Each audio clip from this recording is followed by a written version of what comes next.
To fix an air conditioning compressor that's not working, it's essential to identify the common causes of the issue. One of the primary reasons for a malfunctioning AC compressor is the accumulation of debris and dirt.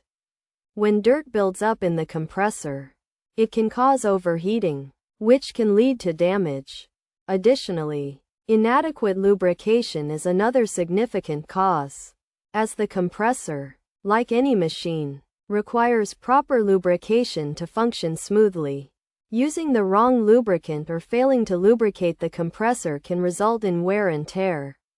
Electrical problems, such as loose wires or short circuits, can also prevent the compressor from working due to poor current flow. To resolve these issues, possible solutions include cleaning the AC compressor, either by doing it yourself or hiring a professional to clean the system. Lubricating the compressor with the right lubricant and performing regular maintenance can also ensure smooth operation. Furthermore, checking the wiring to identify any loose or damaged wires and having them tightened or replaced can help fix the problem.